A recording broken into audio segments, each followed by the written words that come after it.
Web Kizomba TV apresenta Programa Cristóvão Luiz, dialogando com a cultura.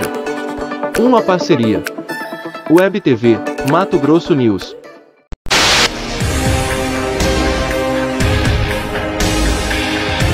Arte,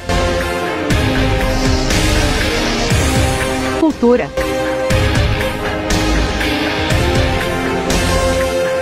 educação.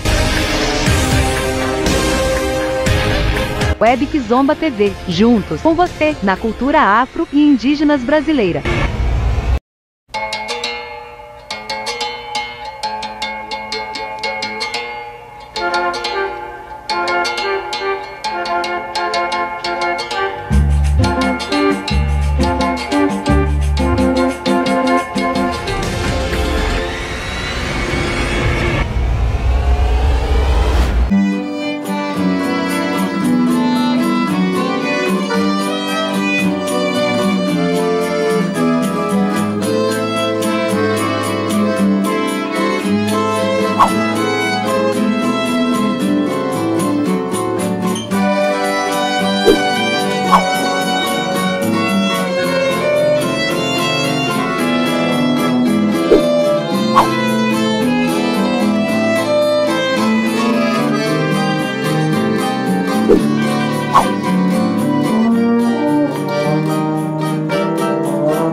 sou Cristóvão Luiz, o timoneiro desse imenso navio chamado Web Kizomba TV, o canal da resistência viva em Mato Grosso. Nós temos a responsabilidade de preservarmos esse bem material e imaterial da cultura afro-brasileira e indígena, da literatura, da história, da filosofia, da educação, da música, até porque acreditamos que todas as vezes que preservamos a diversidade cultural de um povo, nos tornamos seres humanos bem melhores do que somos. E também aproveitar com esse peito cheio de alegria e axé, mandar emanar para os nossos irmãos da Web TV Mato Grosso News de Rondonópolis, aquele axé, e estamos aqui.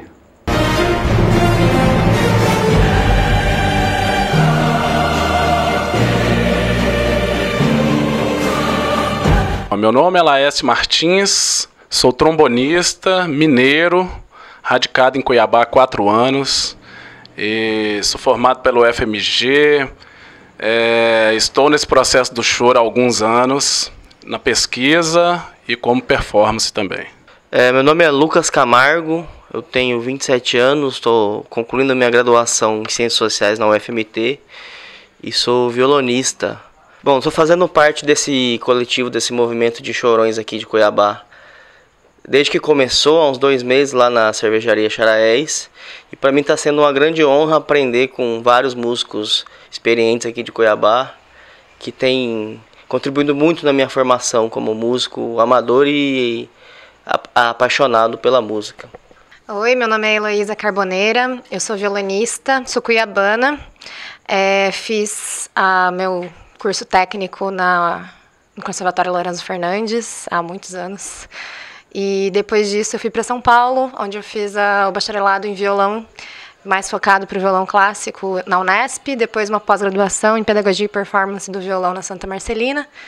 E estou de volta aí há 2 anos para aprender muito, para tocar bastante. Hoje eu sou professora, tanto de musicalização de 1º e 8º ano, quanto de violão particular. E é isso, tô seguindo aqui e fazendo bastante música. Oi gente, tudo bem? Meu nome é Paulo Mantovani, tenho 31 anos, sou natural de Aparecida, lá no Vale do Paraíba. Cheguei em Cuiabá tem mais ou menos 4 meses, tô adorando aqui essa cidade, o povo muito caloroso. Fiz a graduação na Unesp em clarinete erudito, mas já tem uns anos que venho estudando um pouco sobre o choro, né? Tô muito imerso nesse momento da minha vida no choro. E aqui em Cuiabá, conhecendo várias pessoas do movimento também. Então, eu tô muito contente com essa oportunidade aqui de estar falando um pouco sobre o choro, um pouquinho desse movimento que une as pessoas, né? Por causa desse calor humano mesmo. Olá, pessoal. Me chamo Maiara, tenho 24 anos e sou natural de Guarulhos, São Paulo. Estou em Cuiabá há aproximadamente 8 meses. Vim para trabalhar no Instituto Ciranda, onde eu dou aula de violino. Comecei meus estudos num projeto social em Guarulhos, depois estudei no conservatório e fiz graduação de música na USP. Estou aqui aprendendo cada vez mais sobre a linguagem do choro, que apesar de ser muito nova para mim, tem sido um excelente encontro na minha vida. A música, de maneira geral, são vários encontros muito bonitos na minha vida, e o choro é mais um deles. É um grande presente estar aprendendo com músicos tão experientes dessa linguagem musical. Olá, espero que estejam todas e todos bem. O meu nome é Samuel Barros, eu sou nascido em Fortaleza, lá na periferia, mas lá depois eu fui embora para Quiraz, que a Quiraz é uma outra região lá de Fortaleza. Fiz a licenciatura em música na Universidade Estadual do Ceará.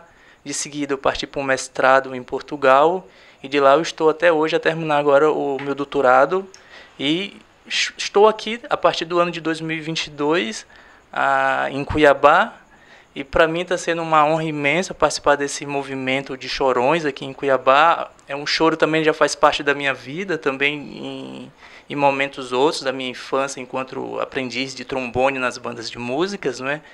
E aqui está sendo um momento de aprendizado também imenso, e a gente está sempre aprendendo nessa vida, né? Com pessoas especiais aqui que faz o movimento do choro, entre homens e mulheres, né? pessoas que já estão aqui também já há muito tempo. E é isso, estou aqui para aprender e contribuir naquilo que for possível para mim. Olá pessoal, eu sou o Eduardo, toco sanfona no grupo de choro aqui. E a minha formação não é uma formação acadêmica como dos meus colegas, meus amigos. Eu sou formado em Ciências Sociais, sou professor de Sociologia na UFMT e estou aqui aprendendo essa linguagem do choro junto com o pessoal e fazendo música.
Dentro da arte e da magia que se chama música, passaremos bons momentos juntos. Estou aqui com Alaércio Martins, um dos idealizadores do Movimento do Choro, todas as sextas-feiras. E ele vai falar um pouco desse movimento. Junto com ele está o Paulo Mantovani, está a Heloísa Carbonera, Maiara Oliveira, Lucas Camargo, Samuel Barros, Eduardo Paiva. São pessoas que trazem na essência esse entrelaçamento do almoço, da janta, com a música que se chama choro. E isso é maravilhoso porque você está na festa, está viajando, está cantando, está dormindo, você acorda com aquilo que te alimenta também, que te alimenta a alma, que é o choro. Então, e aí, Alaes, fala um pouco para mim desse movimento. Qual a importância de se preservar esse movimento do choro na sua essência em Cuiabá, Mato Grosso? Bom, para falar sobre isso é bom retornar um pouco sobre a prática do choro em si, né?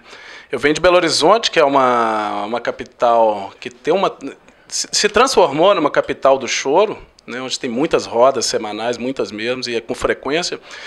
E em conversa com os colegas aqui, estava sentindo a necessidade de praticar mesmo o choro, porque não é uma música que dá para você estudar e ficar tocando em casa, né, assim. E de participar, de tocar essa linguagem e conhecer os músicos daqui. Então, há alguns anos, uns 2, 3 anos, a gente tentou iniciar uma roda semanal ou quinzenal aqui em Cuiabá, que não teve, né, continuidade. E agora a gente está conseguindo, né, depois desses anos e da pandemia, manter uma rotatividade, né, uma frequência semanal para a prática. E eu vejo como um movimento importante não só para salvaguardar, né, essa música que está aí presente há quase 2 séculos, mas também para desenvolver como instrumentista. É uma música que exige muito, né, e não é uma música que ficou estagnada num passado né, de outrora. E é uma música que tá presente, é frequente, tem compositores do século XXI. Então é uma música que está muito viva e que para tocar exige muito, né? Então assim, exige muita técnica, exige conhecimento dentro do choro, das microlinguagens que tem dentro do choro. Então essa prática, esse encontro nosso foi para poder desenvolver essa parte. Então assim, a gente praticar em grupo, com um coletivo, e que poderia tocar com diferentes formações e semanal, que é uma coisa importante que a gente está sentindo falta, de praticar essa música mesmo brasileira semanalmente para poder desenvolver no instrumento também, né? E temos interesse também de conhecer, não só tocar os compositores já consagrados, claro, mas também tocar compositores novos daqui de Cuiabá. Estamos começando agora aqui a conhecer de fato os chorões da cidade. Ano passado tive a oportunidade com os colegas de conhecer o mestre André, que foi muito especial, e na casa dele, um bandolinista, o senhor que estava para completar 100 anos, por agora, recente, e que é um compositor de mão cheia, compositor cuiabano. E então, assim, é muito importante a gente manter esses encontros e também buscar por esses compositores, por esses outros músicos da cidade, para saber o que há de produção local e o que está sendo feito, não só os já consagrados, né? Então, acho que a princípio o projeto inicial dessa roda era para a gente pessoalmente, né, desenvolver essa linguagem para tocar os nossos mestres mesmo, né, os clássicos, mas também como uma linguagem atual e de conhecer as possibilidades musicais de agora, quem são os compositores, quem são os instrumentistas aqui de Cuiabá, porque é uma roda livre, é aberta para quem quiser dar canja. Então, tem a rotatividade de música, cada dia aparecem músicos novos, então a intenção é essa mesmo do projeto. Dentro da arte, da magia que se chama música, é sempre bom estar passando por aqui, dialogando com a cultura, direta e indiretamente, e isso faz bem para a alma. Estou aqui com a Heloísa Carbonera. E aí, Heloísa, você encontrou o choro ou o choro que te encontrou? Definitivamente foi o choro que me encontrou. Eu já estava na música há muito tempo, mas um pouco mais voltada para outros gêneros musicais. Estudando bastante o violão clássico, depois me interessando um pouco mais para teoria, e aí chegando aqui em Cuiabá, um tempo ali no isolamento ainda da pandemia, apareceram amigos de São Paulo que falaram, vamos fazer música, e aí... Na verdade, meu primeiro contato com o choro mesmo foi durante a pós-graduação, que eu tive algumas aulas com alguns chorões, com violonistas que já trabalham nessa área, mas ainda na época não tinha ainda me despertado a vontade, o interesse de fato, porque eu acho que não me parecia aberto o suficiente para poder entrar, sabe? E aqui eu vi pessoas novas e pessoas que já estão na área há muito tempo, tão abertas a receberem gente nova, abertas a darem aquilo que sabem, distribuírem o conhecimento que têm, que eu me senti super acolhida para poder participar, e essa foi a motivação necessária para eu começar para valer. Então, acho que foi o choro e as pessoas, os chorões e as choronas que me escolheram. Maiara Oliveira, dentro da arte e da magia que se chama música, a gente dialogando com a cultura, e você faz parte desse contexto, né? E eu fico muito feliz, porque a diversidade é isso, o respeito para com essas diferenças culturais. E hoje a gente tem uma influência africana, que ela está dentro do blues, do soul, do jazz, né? E vários gêneros musicais. Eu posso falar que a influência afro-brasileira está dentro do choro? Com certeza.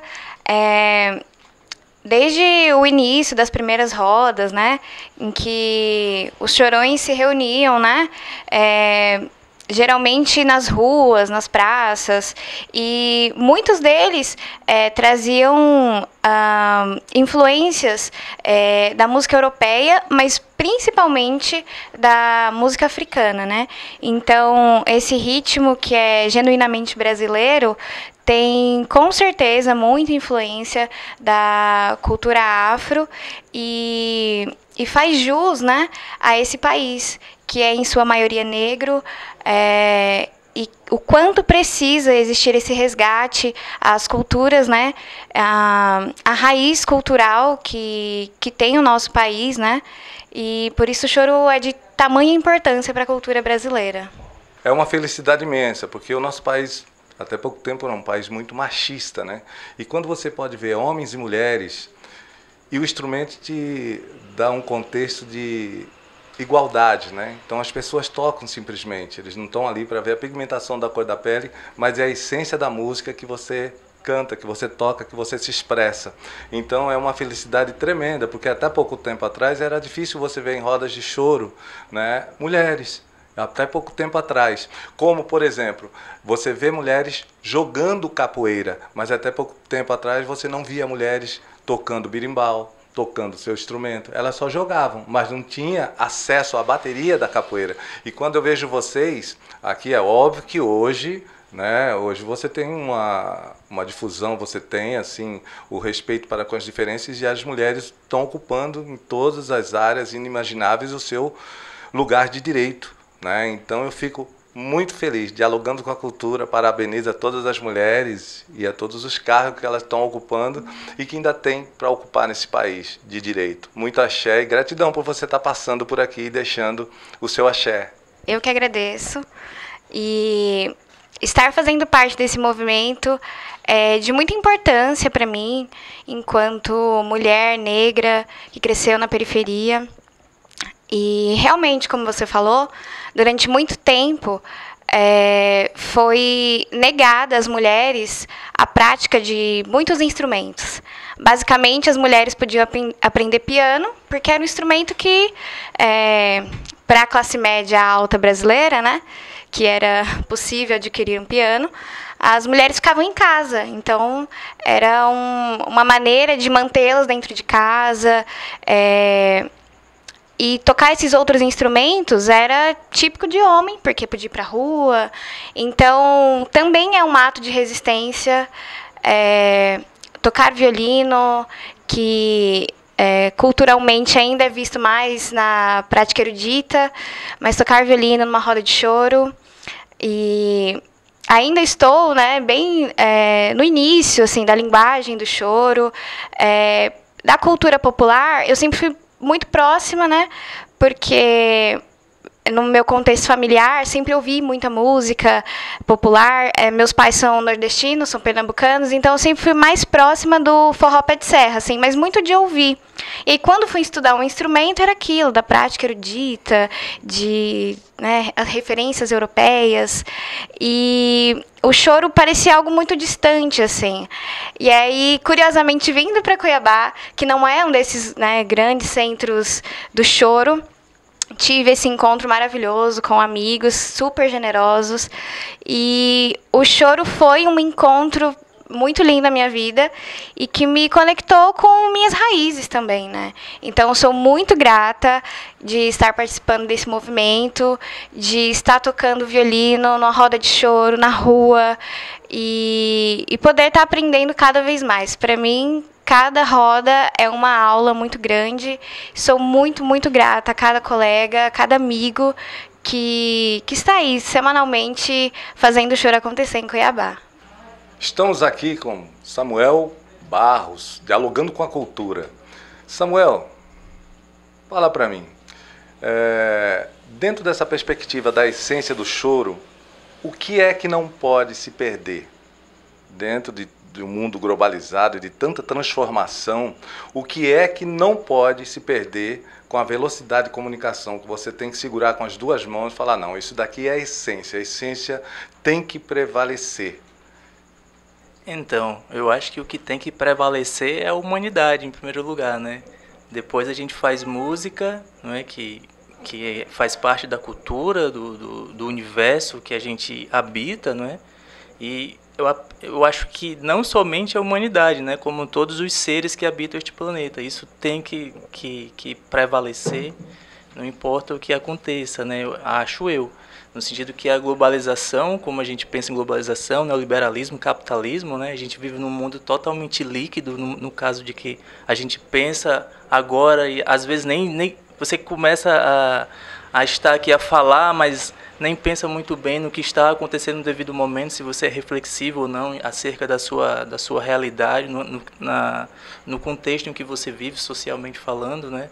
Então, a música, não é? Aqui, levando esse gancho para a música, eu acho que ela sim também tem de prevalecer, não é? Claro, obviamente, pelo sentido de que fazer música também é incluir pessoas, ouvir as ausências, não é? A gente precisa ouvir as ausências, né? Os negros, inclusive as pessoas não binárias, as pessoas LGBT, por exemplo, e todos os outros meios também religiosos também, né? Todas as formas de divulgação ou de que existe, todas as manifestações do divino, né? Eu acho que tudo isso tem que prevalecer.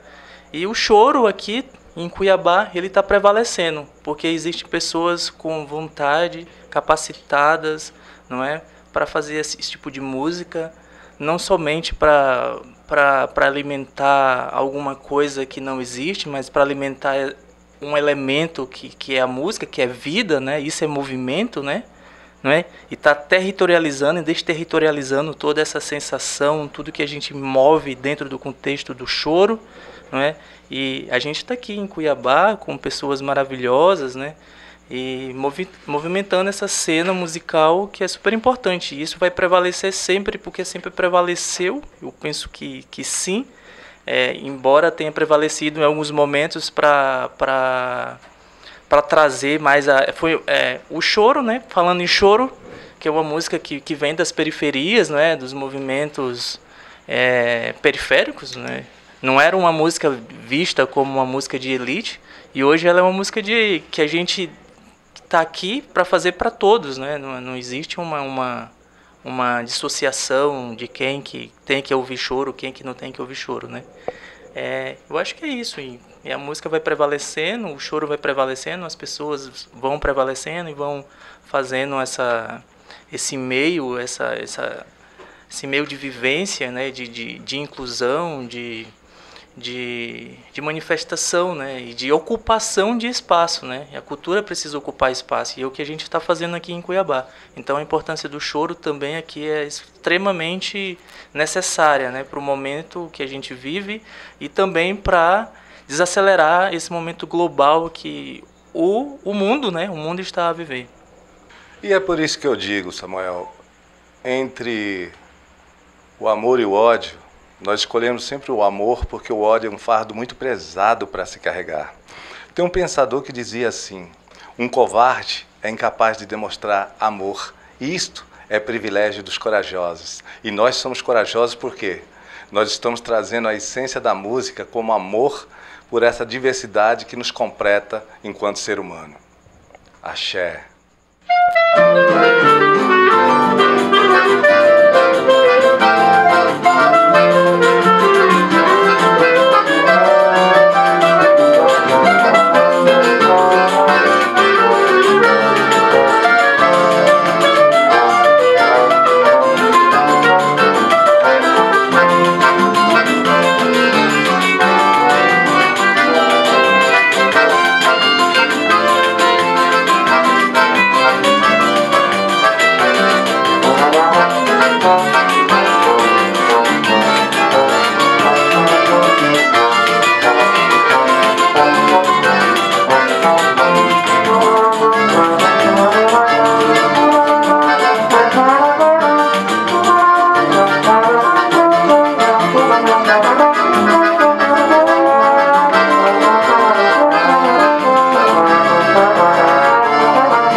Dialogando com a cultura, estamos aqui com Paulo Mantovani. Paulo, nem tudo que se enfrenta pode ser modificado, mas nada pode ser modificado se não for enfrentado.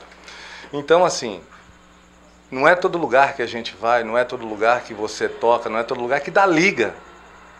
Eu posso falar para você, eu posso perguntar que o movimento das sextas-feiras na sua vida deu liga?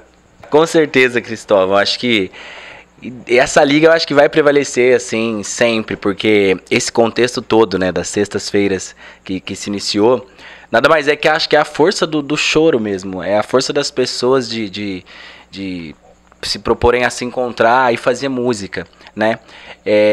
Eu, assim, pegando um pouco essa questão da paixão pela música, eu acredito que o choro também me encontrou, né? Porque eu cresci em Aparecida, e em Aparecida as minhas memórias musicais, elas partem da festa de São Benedito, que tinha lá uma folia de reis, uma congada, um maracatu, mas meus pais me levavam e eu às vezes nem sabia o que significava, mas eu gostava muito de estar presente, questões dos ritmos e tudo mais. Com o passar do tempo, eu sou fruto de um projeto social também, fui estudar clarinete, meu pai achava bonito, ele vai estudar clarinete, então eu comecei, e eu acho que a música foi me escolhendo. Ao longo desse caminho, eu sempre escutei falar do choro, da música popular brasileira, mas era uma coisa um pouco mais distante, por eu ter feito um caminho de faculdade de clarinete erudito. Mas na faculdade, eu acho que eu fui picado ali pela aquela sementinha, porque eu tive a oportunidade de participar da Banda Jovem do Estado de São Paulo, e a Orquestra Jovem Tom Jobim. Lá, foi uma das cenas que mais me marcou, assim, foi quando a gente tocou com Isaías e Seus Chorões. É um grupo muito forte de São Paulo. E juntamente com a presença também de um grande mestre, assim, acho que não só para mim, como para muitos, o Narlor Proveta, né? São mestres, assim, que falam do choro e falam justamente desse gênero, da ocupação, do que causa no ser humano. E eu acredito muito mesmo na música como transformação social. Eu tô aqui vivendo de música, vivendo o choro ultimamente, assim, nos últimos anos, e eu acho que o choro propõe esses encontros, né? Então a sexta-feira não foi por acaso, tem até um choro que eu compus que chama Sexta-feira 13, eu acho que nada é por acaso, né? Então eu agradeço, assim, desse movimento ter iniciado, que partiu, não foi unicamente de uma pessoa, mas foi de vontades de pessoas de querer estar junto, partilhar um pouco de música, aprender mais também, porque a gente é um cabelinho da história, né? Tem tantos mestres e a gente poder estar fazendo isso hoje em dia, assim, para mim é muito gratificante. Ouso dizer que é a melhor fase da minha vida. E então pretendo que isso continue e que mais pessoas se acheguem também, se interessem pelo choro, conheçam mais o choro, né? E eu acho que essa é a nossa missão. Dialogando com a cultura, estamos aqui com Lucas Camargo. Lucas, como foi e quando você chegou até o movimento do choro? Foi um amigo, foi uma amiga, você ia passando, eles estavam tocando, te chamou a atenção. Como foi que você chegou até esse movimento? E falar desse movimento é falar um pouco de uma trajetória que também não é só minha, né? É uma trajetória de um Brasil que se modernizou, se urbanizou e que criou contradições sociais que produziram várias coisas, inclusive essa manifestação musical que é o choro, que é uma música que tem que ver com a sociedade urbana brasileira, uma sociedade de classes. E nesse contexto, minha trajetória se insere, né, como a trajetória de alguém profundamente atravessado por essas contradições de classe.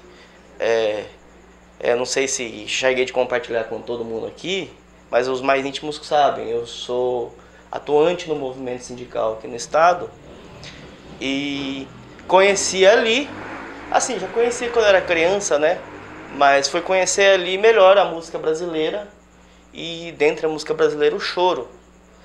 E aí, nesse vai e vem, nesses encontros e desencontros da vida, conheci o Alaécio, que tem sido um grande amigo nos últimos 2 anos aí, e que a gente já estava pensando, vamos fazer um negócio de choro, vamos fazer um negócio de choro. Tentamos uma primeira vez e acabou que não aconteceu, porque a gente não tinha achado a galera certa, né? Mas aí não desistimos na primeira, né? Fomos conversando. Aí novamente, um tempo depois, o Alex me falou, tem uns amigos meus aí que trabalham comigo lá no Ciranda que estão querendo fazer, vamos fazer? Eu falei, vamos fazer. E estamos aí até hoje, aprendendo nessa coisa quentinha, né? Que a música para mim é uma coisa muito quentinha, tem muito que ver com as minhas raízes na classe trabalhadora brasileira e nas angústias e agruras que o povo brasileiro, a nossa classe trabalhadora, vem vivendo nesses últimos 500 anos de exploração nesse país, né? Eu acho que é isso. Uma pergunta, já que você falou dentro desse contexto dos trabalhadores, né? E eu gostaria de fazer uma pergunta para você, Lucas. Se nós tivéssemos uma educação de excelência da pré-escola à universidade, nós teríamos muito mais possibilidade de ter homens e mulheres das comunidades, do campo, fazendo algo extraordinário no mundo, no universo musical. Não é isso? Qual a sua opinião em relação a isso? Se nós tivéssemos uma educação da pré-escola à universidade de qualidade e excelência, eu acho que esse universo da música chegaria nas bases com muito mais facilidade. Eu acho que isso é uma verdade. Realmente, educação de qualidade é uma coisa que deveria ser acessível para todas as pessoas. E acho que não só na música, né? Na música, na ciência, em outras manifestações artísticas e filosóficas. Eu acho que é um problema muito sério das sociedades modernas excluir uma parte muito grande da população do acesso a esses bens culturais que a humanidade produziu em sua história. E no Brasil isso é completamente marcado. Eu defendo a posição de que as escolas deveriam ter obrigatoriamente ensino de música, ensino de filosofia, de artes plásticas, de ciência. Em alguma medida acontece, mas eu acho que é muito precário ainda. Então, para mim é por aí. E sobre a música, eu acho assim, muito importante que se tenha música nas escolas, mas também eu acho que tem outras questões que estão por trás disso, que estão para além do próprio sistema educacional, né? Como, enfim, as ausências, como o Samuel colocou bem, são questões que se colocam em todos os âmbitos da vida social, né? Falta na mesa do brasileiro hoje, falta comida. na mesa, tem muita gente sem casa, muita gente sem agasalho, morrendo de frio nas ruas. E entre essas ausências, a música é mais uma delas. Eu acho que a sociedade brasileira, por caminhos conflituosos, se construiu assim. E acredito que por caminhos conflituosos também ela pode mudar, pode se transformar numa sociedade que efetivamente inclua as pessoas e permita elas desenvolver ao máximo suas potencialidades. Acho que é por aí. Isso. E essa diversidade cultural que compõe o Dialogando com a Cultura. É justamente num estado onde você tem o contraste entre o agronegócio e o ossinho, né? Eu, com certeza, estou bem próximo do ossinho. E é uma reflexão diária que se faz, né? Nós temos que caminhar todos os dias e buscar possibilidade de dias melhores, de esperança e estar junto, porque o sonho sonhado em conjunto sempre será mais forte. Axé. Eduardo Paiva. Dialogando com a Cultura. Estamos aqui com Eduardo. A importância do choro, né? Dentre tantos gêneros musicais, ele te escolheu ou você escolheu ele? Como é que foi essa história? Eu ouço choro há bastante tempo, né? E por acaso, durante a pandemia, né, eu fiquei isolado e eu comecei a estudar choro, né? Na internet mesmo, né? Eu já tocava acordeon e logo depois que terminou a pandemia, encontrei a Laércio um dia na faculdade, por acaso, ele falou, vai ter uma roda de choro lá, vamos lá? Aí eu apareci, né? Fui e começamos a fazer esse som, mas eu penso que o choro, como uma linguagem musical, né, ele perpassa, né, as pessoas, perpassa a cultura brasileira, né, e veja eu toco acordeon, que no senso comum, né, as pessoas imaginam que o acordeon é um instrumento apenas de música sertaneja ou de forró, né, mas o acordeon, ele tem uma linguagem de choro, existem diversos chorões que tocam acordeon, né? O próprio Dominguinhos, ele compunha choros, né, também, além do forró, e é um instrumento, então, que me trouxe, né, esse encontro do choro por meio desse instrumento. E como eu estava dizendo, né, também eu assim como o Lucas, né, nós não temos formação acadêmica, né, em música como os nossos colegas, como os nossos amigos do grupo, mas tenho aprendido muito, né, muito com essas rodas de choro, as rodas de choro às sextas. Então eu acho que é uma coisa que o choro me escolheu, mas eu escolhi o choro, é uma coisa de mão dupla, né? Uma personalidade de ontem e hoje no mundo do choro para você, tem assim uma pessoa que você traz, a senhora que você toca, te chama a atenção? Que o Dominguinhos, eu não digo assim de ontem e de hoje, porque eu acho que dois grandes nomes, eu estou falando do meu instrumento, tá? Sivuca e Dominguinhos são dois grandes mestres do acordeon e do choro. Não sei se eu posso dizer de ontem, não vejo eles, para mim são dois grandes acordeonistas contemporâneos, eles fazem música moderna, o que eles fazem, né? Então, para mim, e porque o choro ele é contemporâneo, né? O choro ele é uma linguagem musical que também, embora ele tenha sido criado lá, né, no fim do século XIX, começo do século XX, ele tem uma contemporaneidade. Por isso que eu não digo de ontem e de hoje. São musicistas, são grandes instrumentistas, né, tanto o Sivuca quanto o Dominguinhos, que para mim são modernos, são contemporâneos. Você tem, mudando então, você tem algum, dentro desse contexto da juventude aqui em Cuiabá, você se deparou com alguém que chamou a atenção dentro desse universo da música, né? Porque de ontem e hoje é no sentido de você ter uma experiência do Sivuca, ter uma experiência desse universo que a gente conhece, né? Às vezes eu estou do lado de pessoas que estão ali que me chamam a atenção, mas que ninguém conhece. E é um jovem assim que nos chama a atenção, né? E que não está nesse patamar do Sivuca, não está nesse patamar. Então, assim, você já se deparou com algum jovem, homem ou mulher, que chamou a atenção nesse contexto, né? Foi nesse contexto que eu me referi de ontem e de hoje, no sentido da juventude, né? Porque não é todos, né?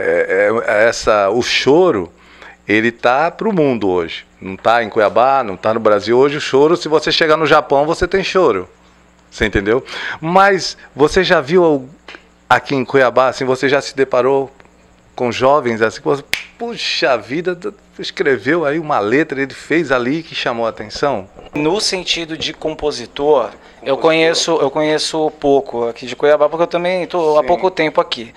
Mas de músicos, assim, sem falsa modéstia, esse pessoal do choro aqui, para mim, é uma grande novidade. Entendeu? O que traz a linguagem musical que o pessoal do Choro de Goreste tem trazido é uma grande novidade aqui. Não é uma grande novidade em Cuiabá, porque o chorinho já existe aqui em Cuiabá, é claro, mas é algo que, para mim, surgiu, né, nesses últimos anos como uma coisa nova na cena cuiabana, de agora. Né? Então, eu acho que é isso aí, é o que está do nosso lado agora. Estão aqui nesse lugar. Dentro da arte e da magia que se chama música, passamos bons momentos juntos.